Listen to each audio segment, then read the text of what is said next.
Now, 2 weeks prior to my graduation from Florida State University, I was invited to participate in an exit study with 9 other university students.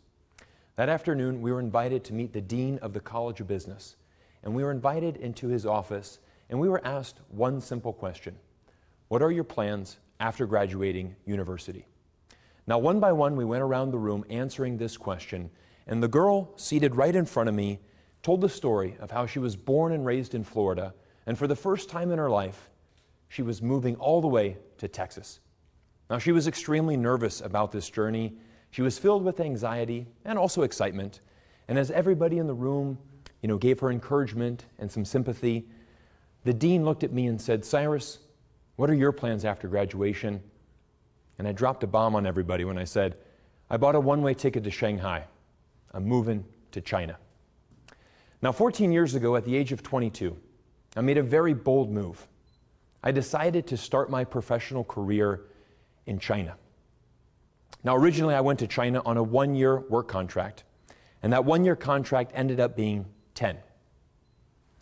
Now, along the way, I've learned many lessons from living in China for this time, and in today's speech to the youth here today, I really want to sum up my 10 years in China with 5 big lessons that have really shaped who I am today and have really helped me become the man that I am.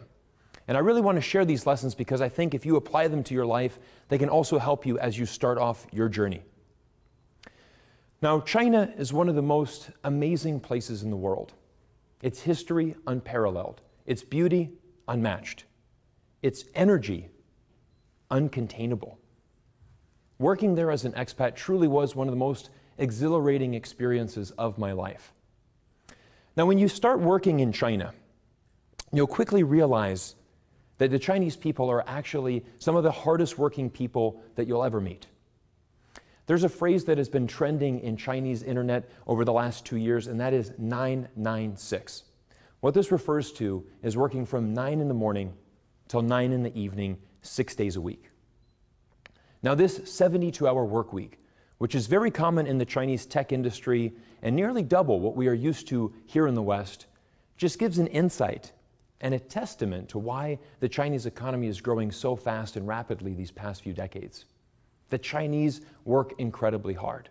They work 51 straight weeks out of the year, and they get 1 single holiday per year, 7 days off during Chinese New Year, or Spring Festival, as we call it in China. And being in China during Spring Festival truly is an absolutely amazing event because it is the largest urban migration in the entire world.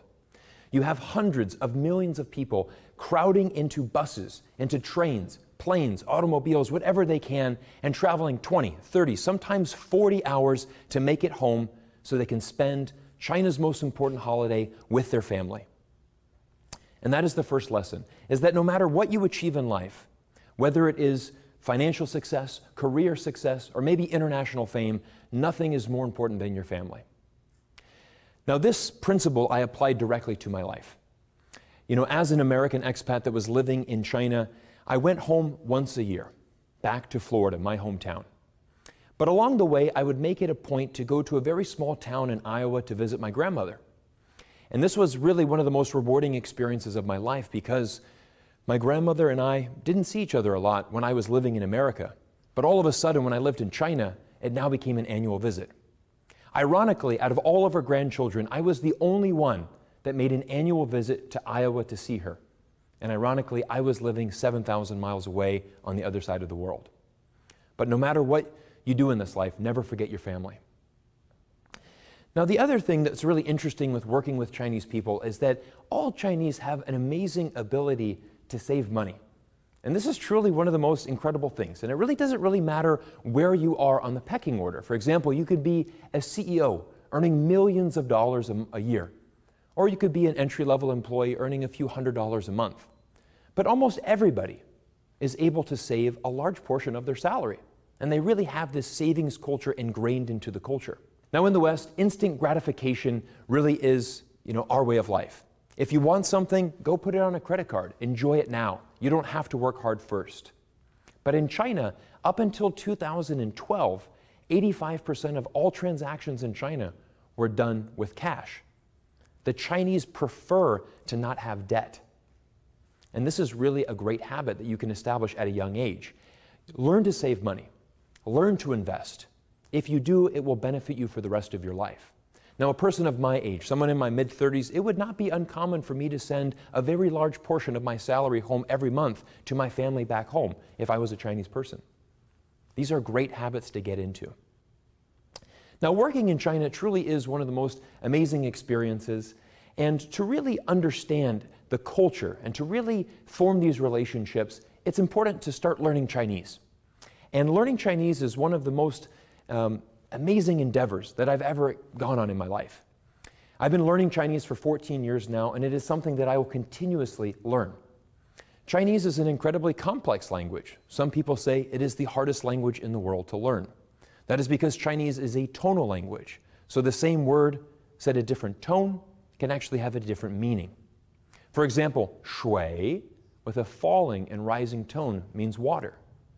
But shui, pronounced with a short, fast, descending tone, can mean either tax or sleep. So it's confusing, but as you start learning, you can get along, you start learning this language, you can really start to adapt, and you can really start to make amazing, meaningful relationships. Now, I would encourage everybody to go out and learn a foreign language. It doesn't have to be Chinese. It can be any language in the world, because by learning a foreign language, you're going to start cultivating your mind.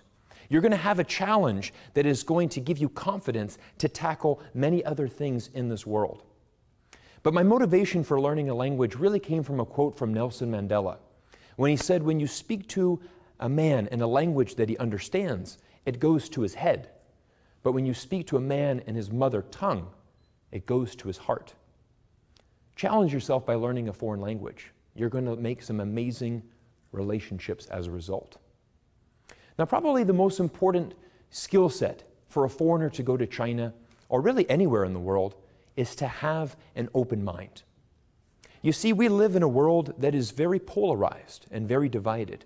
Unfortunately, many people today form their opinions by looking at headlines and reading social media posts. I'm a father of 3 young children, and a lot of times when we go to a restaurant and try new food, my children will say, "Dad, I don't like that." And I always tell them, try it first. It's okay to not like it, but you must first experience it for yourself. As a young child, we're taught this, but unfortunately, adults, we lose this ability. And it's really important to go out and make sure that you keep an open mindset. For example, if I listened to the naysayers who said that China was bad, it was dangerous, you shouldn't go there, I might not have never gone to China in the first place. But because I approached this with an open mind, I went to a beautiful country, lived there for 10 years, learned so much about myself, that country, other cultures, that it really helped make me a more well-balanced and rounded world citizen. Now, ironically, the most important lesson that I ever learned in China came during my very first year in China. Now, it came at the end of a very long work week. Like I mentioned, we had a 6-day work week. And at the end of the 6-day work week, 3 young Chinese colleagues came up to me and they said, "Cyrus, will you join us tonight for dinner?"